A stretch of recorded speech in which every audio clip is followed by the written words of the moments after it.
हम बजट से स्टार्ट करते हैं आज। तो बजट जब हम बात करते हैं तो ये कहीं पे भी कॉन्स्टिट्यूशन में डिफाइन नहीं है, लेकिन आर्टिकल 1112 जो है यहाँ पे एनुअल फाइनेंशियल स्टेटमेंट यहाँ पे गवर्नमेंट को प्रेजेंट करने को बोलता है।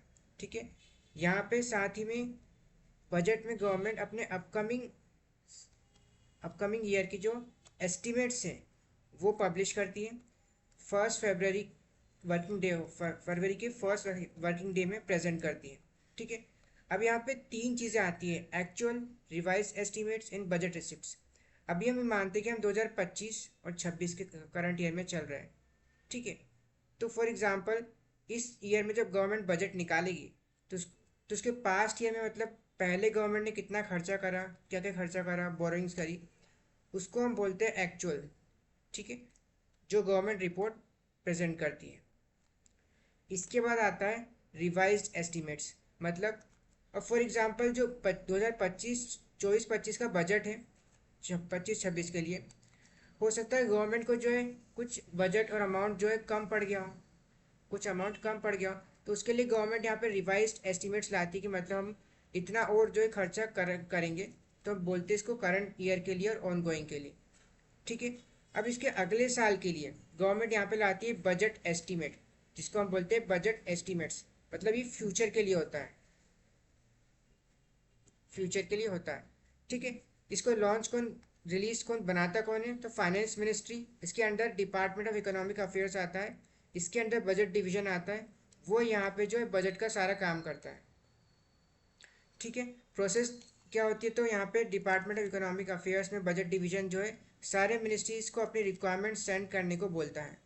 जब ये सारी मिनिस्ट्रीज अपनी रिक्वायरमेंट सेंड करती है तो मिनिस्ट्री ऑफ फाइनेंस बैठ कर सारी मिनिस्ट्री से बात करती है कि क्यों आपको इतना खर्चा करना है, क्या किस चीज़ के लिए करना है। और देन यहाँ पे हमारा फाइनल स्टेटमेंट बन के तैयार होता है, जो कि बजट के रूप में पेश किया जाता है। ठीक है, अब इसके बाद हम देखते हैं टाइप्स ऑफ बजट में।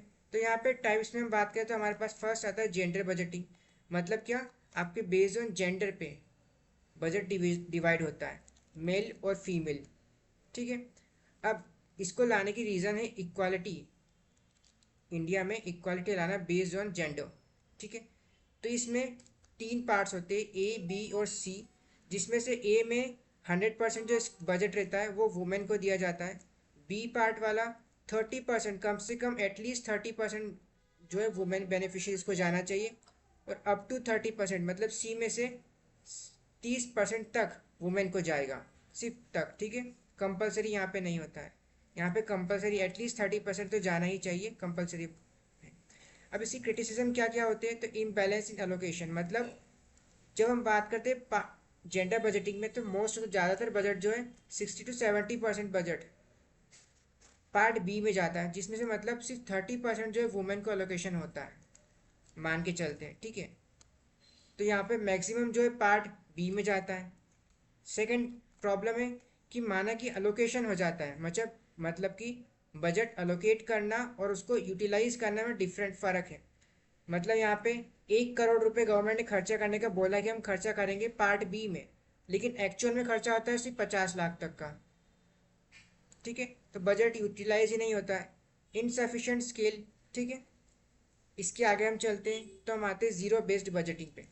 यहाँ पे ज़ीरो बेस्ड बजटिंग क्या होता है कि यहाँ पे हर मिनिस्ट्रीज को स्क्रैच से अपना फाइनेंस और जो अपने खर्चे के बारे में बताना पड़ता है, और अपने काम को और अपने जो अमाउंट उन्हें मांग रहे हैं फाइनेंस मिनिस्ट्री से उसको जस्टिफाई करना रहता है। ठीक है, तो इसको हम बोलते हैं ज़ीरो बेस्ड बजटिंग। इसके बाद एक और आता है आउटकम बेस्ड बजटिंग। एक और आता है आउटकम बेस्ड बजटिंग।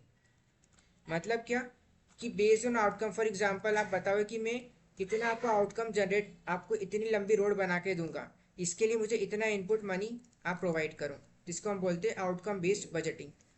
ठीक है, इसके बाद आता है revenue and capital account. Revenue account क्या होता है कि इस अकाउंट से जो गवर्नमेंट के पास रेवेन्यू जनरेट होता है। ठीक है, अब इससे ना ही कोई एसेट क्रिएट होता है, कोई एसेट क्रिएट नहीं होता है, ना ही कोई लाइबिलिटी कम होती है गवर्नमेंट की, लाइबिलिटीज कम होती है गवर्नमेंट की। ठीक है, तो दो टाइप के होते हैं, रेवेन्यू रिसिप्ट मतलब जो डे टू डे खर्चे होते हैं गवर्नमेंट के, डे टू डे इनकम होती है, सॉरी खर्चे नहीं, रिसिप्ट मतलब डे टू डे इनकम जो गवर्नमेंट की होती है, उसको हम बोलते हैं रेवेन्यू रिसिप्ट। और रेवेन्यू एक्सपेंडिचर जो कि ऑपरेशनल स्पेंडिंग है, मतलब बिजली का खर्चा वगैरह वगैरह, ठीक है। अब फॉर एग्जांपल रेवेन्यू रिसिप्ट्स में हमारे पास आता है जीएसटी, इनकम, कॉर्पोरेट टैक्स, ये सब। तो गवर्नमेंट ने इसको कलेक्ट करा। अब इससे ना ही कोई एसेट्स बने और ना ही कोई लाइबिलिटीज़ बनी, ठीक है। एक्सपेंडिचर में आता है इंटरेस्ट पेमेंट्स। गवर्नमेंट ने जो लोन ले रखा है उसकी इंटरेस्ट पेमेंट कर रही है। गवर्नमेंट ने सब्सिडीज़ प्रोवाइड करी, सैलरीज प्रोवाइड करी, पेंशंस, डिफेंस मेंटेनेंस, और जो डिफेंस के लिए इंफ्रास्ट्रक्चर तैयार किया है उसको भी ऑपरेशनल कॉस्ट कुछ लगती है, ठीक है। तो यहाँ पे इन सब चीज़ों में खर्चा करा है गवर्नमेंट ने, रेवेन्यू एक्सपेंडिचर, जहाँ से ना ही कोई एसेट बना है और ना ही कोई लाइबिलिटीज जनरेट हुई है।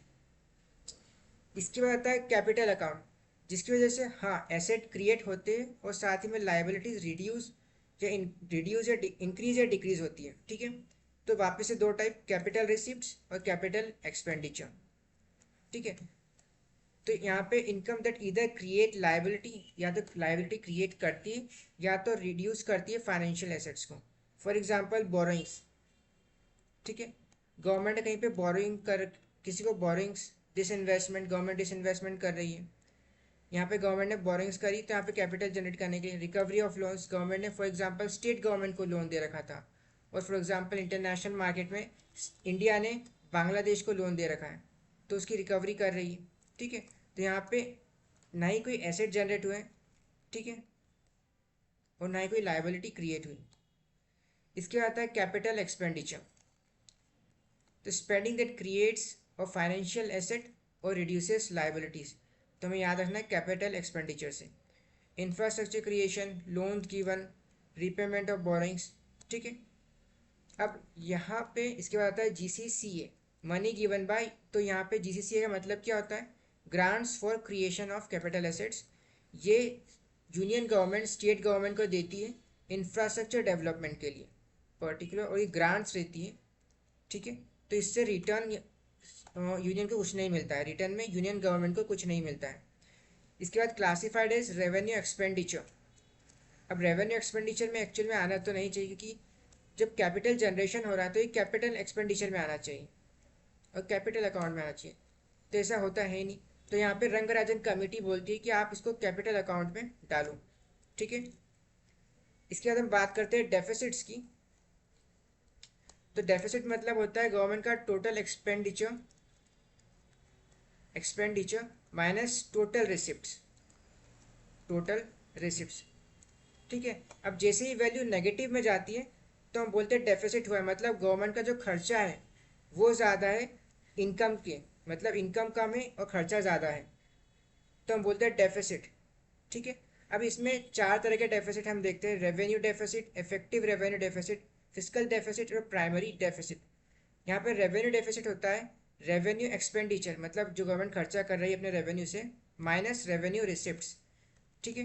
अब इस रेवेन्यू डेफिसिट में हम जीसीसीए मतलब grants on capital assets, grants for capital assets हम माइनस कर दें तो हमारा हमको बचता है इफेक्टिव रेवेन्यू डेफिसिट। एक्चुअल में कितना रेवेन्यू डेफिसिट हमें हो रहा है वो हमें यहाँ देखने को मिलता है। इसके आता है फिस्कल डेफिसिट, मतलब टोटल एक्सपेंडिचर, टोटल खर्चा माइनस नॉन डेप्ट क्रिएटिंग रिसिप्ट्स, मतलब लोन्स को हटा दिया जाता है यहाँ से, नॉन डेप्ट क्रिएटिंग रिसिप्ट्स, ठीक है। इसके बाद आता है प्राइमरी डेफिसिट, मतलब फिस्कल डेफिसिट, मतलब अभी का खर्चा जो गवर्नमेंट फिस्कल डेफिसिट है। अब यहाँ पे माइनस इंटरेस्ट पेमेंट्स, मतलब क्या, अब फॉर एग्जांपल गवर्नमेंट यहाँ बोलते हैं टोटल एक्सपेंडिचर हमारा इतना है, लेकिन इस टोटल एक्सपेंडिचर में से आप कितना खर्चा आप जो है पुरानी जो बोरिंग्स कर रखी है आपने, पुराने जो लोन ले रखे उसमें खर्चा करोगे, तो माइनस प्रीवियस इंटरेस्ट पेमेंट जो गवर्नमेंट को इस साल करनी है, दिस ईयर गवर्नमेंट जो इंटरेस्ट पेमेंट करेगी,